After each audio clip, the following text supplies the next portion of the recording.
Hey alligators, what's up? It's Allie Hardesty, and today's video is going to be all about mermaids and the conspiracy theory of whether or not they are in fact real. Only one.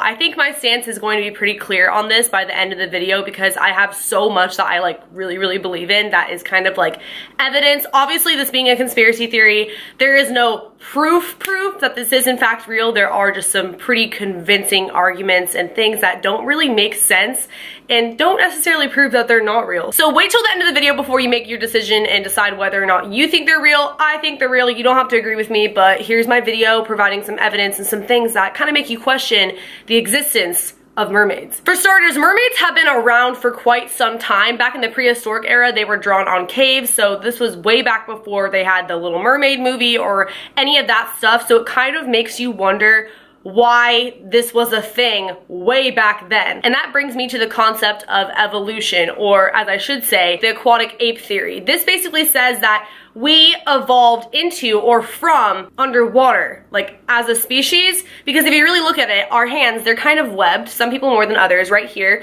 we're the only mammal that actually has that on our hands, and we have the capabilities to swim, hold our breath underwater, and do a lot of things. And I mean, obviously mermaids, they look just like us, except for they are underwater humans and they have the tails and all that. So it is possible that we did in fact adapt from mermaids, or mermaids adapted from us, vice versa. We are adapted to our environment, therefore they are adapted to living and breathing underwater. We are not, because we are on land. I know this sounds super crazy right now, but bear with me. I have so much more information coming and it is pretty convincing. Also, back to date, Christopher Columbus claims that he had an encounter with 3 different mermaids. He writes about it in his book. He's the guy who basically founded America next to the Indians. So there has been a lot of people who have come out and said that they saw mermaids. And just like alien or UFO sightings, it's one of those things where you kind of have to take their word for it. It's not really necessarily proof, but still, when you really break the mass of our Earth down, about 97% of the water comes from the ocean, and over 70% of the Earth is the ocean. We've only explored less than 5% of the ocean. That means over 95% of 70% of the Earth we don't know about. It's undiscovered. So who's going to sit here and say that it's not a possibility that mermaids exist? We don't know what's down there. We don't know how deep it goes. We don't know what lives underneath there. There's a lot that we just don't know about, and we don't know if we'll really ever be able to dig that deep, or maybe the government already has and they know more than we do, and that's why mermaids don't exist, but they really do, and they know things that they're not letting us know about. Now, this is the part that's always been the most convincing to me and that I've never heard anyone really talk about in a YouTube video. I haven't seen many YouTube videos on mermaids, but the ones I have never really dive into this part. Dolphins, they do so well with us as people. They are so equipped to being around humans. You can go to SeaWorld, you can swim with them, they're very friendly towards us naturally. Oh my God! Maybe that's because they're so used to being around mermaids underwater who look just like us. And a lot of people want to debunk that theory, saying that, oh, if mermaids are real, they're not these nice, happy creatures that you see in, you know, the Little Mermaid, like Ariel. I'm not saying that at all. In fact, I would definitely have to agree with the fact that they're probably not the most friendly, nice underwater creatures, but I think that is towards us because we are constantly disturbing their natural habitat, which is the ocean. We're doing Navy sonar testing in their habitat, in their home, and that has killed so many underwater mammals.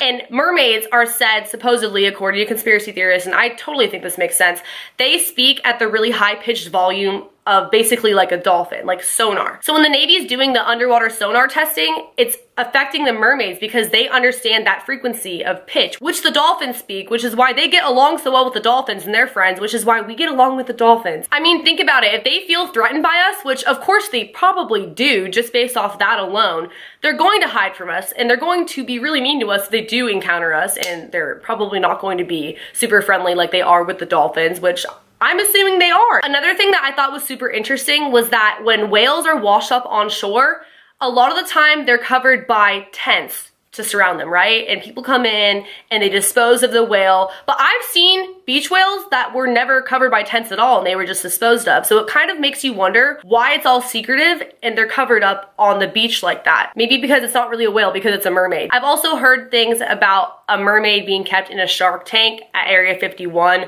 I don't really have any evidence or proof or research I can provide you guys with on that, but I think it's totally possible. It would make a ton of sense if they did that. I definitely think that if mermaids do exist, that we have in fact captured one by now or had an experience with one. They've had an an autopsy on a mermaid by now, because that's what we're gonna do as a government. I'm not saying I agree with it, but of course they're going to do that with aliens or mermaids if we do in fact find one, because they are this rare or non-existent endangered species or being. There have also been scientists who have come out and said that there have been sonar pitched noises underwater that they have been unable to identify, going back to the fact that mermaids speak at that level of frequency, along with fossils that are a new species found underwater that would basically be linked back to mermaids. It makes a lot of sense. It looks that way. All the pieces fitting together. I think that I definitely believe in mermaids 100%, and you don't have to, but this is just the evidence I kind of gathered for you all, and it kind of makes you question a lot, considering that much of our Earth we don't know about. If you guys like this video, be sure to give it a big thumbs up. Leave a comment below letting me know if you want more on these kind of topics and just conspiracy theories in general, because I love telling them. Subscribe to my channel for more videos and turn on my post notifications by hitting the bell button right next to the subscription box. Follow my social media. Also, I have a Patreon. If you guys want to check that out, you will get exclusive photo shoots that I do not post to Instagram, and videos that are not on YouTube, or I will post on there ahead of time, and a lot of other fun perks. I also have a private Snapchat you guys can check out on my Patreon, and I will see you guys in the next video. Later, alligators. Bye.